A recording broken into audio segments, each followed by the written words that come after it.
Okay? Betzalel, if I consider myself to be the craftsman making this, Betzalel means in the image of Elohim. And his helper was Acholiah, which means, if I'm building the tabernacle, Acholiah means the Father's tent. So what I'm building, what I'm constructing with my life and who I am, is I'm constructing an image of what it is to be Elohim. I'm bringing forth that thought process, my kindness, my compassion to others, everything that I do. And I am creating within myself a tent for the Father. I am creating a place for the Spirit of Yahuwah Elohim to inhabit by following the simple guidelines of building this tabernacle that Shemot tells us. No, I don't have to build one in the backyard. I am the raw materials to do it. Okay, so let's take a look at verse 6. Oil for the light, spices for the anointing oil, and for the sweet incense.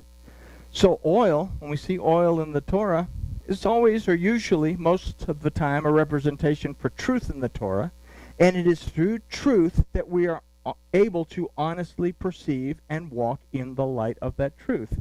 How do we bring forth light? Well, we have to have oil in order for that to be lit, and that shines the way. So truth allows us to see the way. The word for spices is besamim, that refers to a fragrant aroma.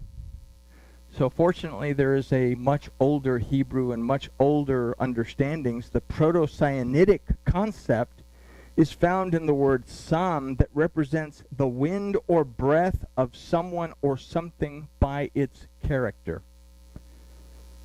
Our very spirit defines who we are. What kind of spirit do we bring into our relationship with Elohim?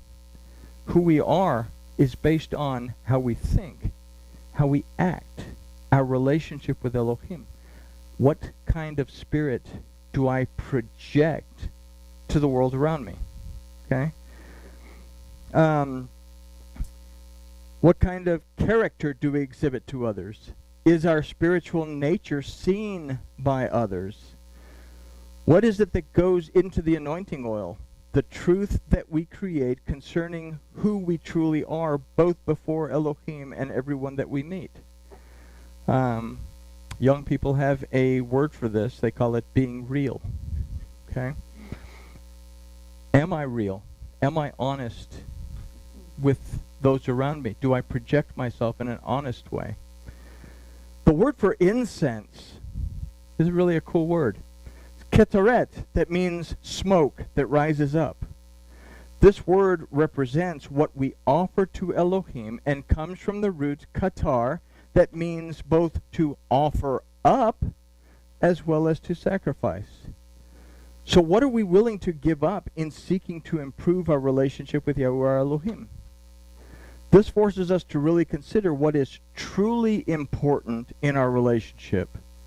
What do we truly offer up to our Elohim?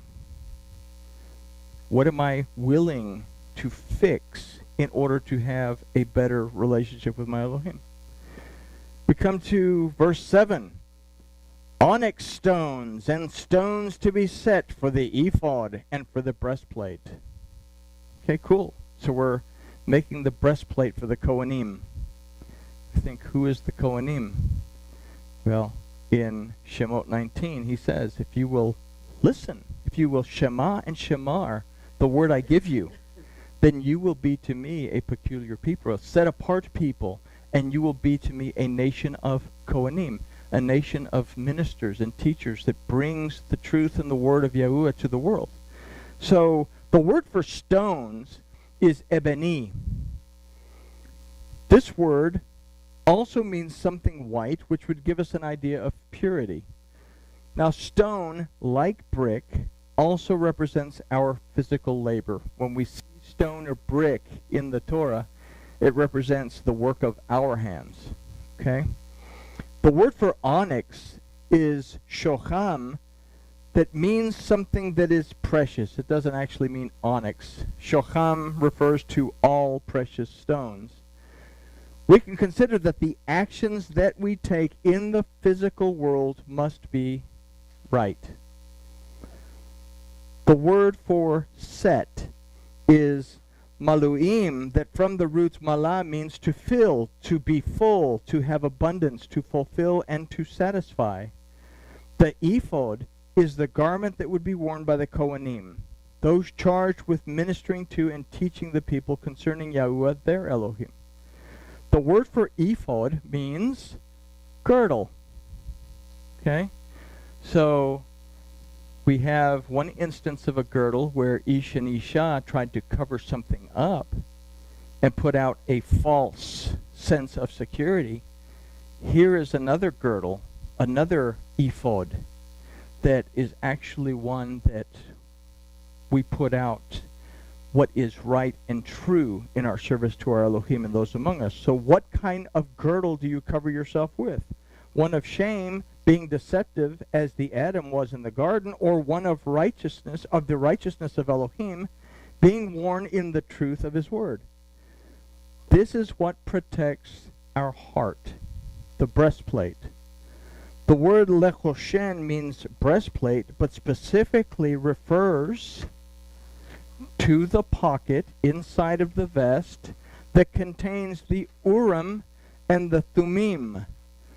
These were little dice-looking things that were used by the Kohanim to make the right choices according to Elohim. So our choices come not only from our mind, but from our heart. So what we've considered in these last verses is what it takes to construct who we must be in a real and honest relationship with Yahuwah, our Elohim. Now we've also considered that we must have a desire to offer these traits on our own.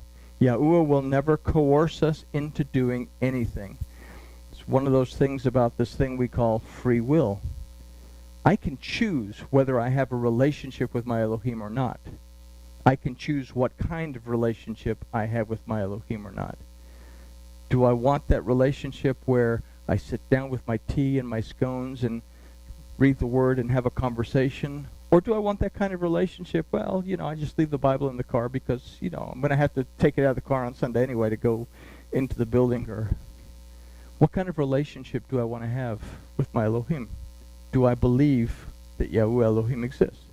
So our choices come not only from our mind or from our heart. We have to have the desire to build this relationship. Yahuwah will never coerce us to do anything. We must be willing to draw from the declarations, proclamations, commandments, and promises in Yahuwah's heart, his Torah, so that we can become the new Adam. And this is the goal, is to become what we were, what the Adam should have been prior to the transgression that turned into sin. We're seeking to become that state of being that existed in the garden in the beginning. And Yahusha says, you have to go back to the beginning. We translate it in King Jimmy and most of our other versions as, you have to be born again. No, he's saying, you have to go back to the beginning. And this is where you start your relationship with Elohim. So we have to be willing to draw from the declarations, proclamations, commandments, and promises in Yahweh's heart, his Torah, so that we can become the new Adam. And this is reflected in the last two verses of the study. It says, and let them make me a sanctuary that I may dwell among them. According to all that I show you, the pattern of the tabernacle and the pattern of all the furniture thereof, even so shall you make it. Does it say, according to however you feel like doing it, you can make it? Or does it say, according to all that I show you?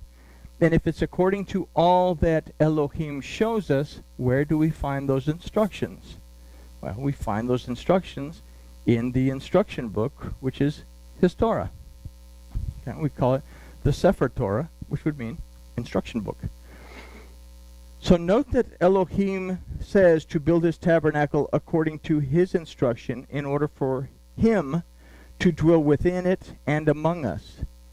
We too must build our tabernacle so that we are able to house the Ruach of Yahuwah our Elohim and be ever in his presence. So, Do I choose to be Betzalel, the image of Elohim? Do I choose to be Aholiah, the Father's tent?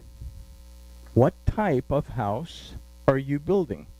Because we have to have the corny question at the end. That's what Homiletics 101 told me when I went to the seminary. So, all right.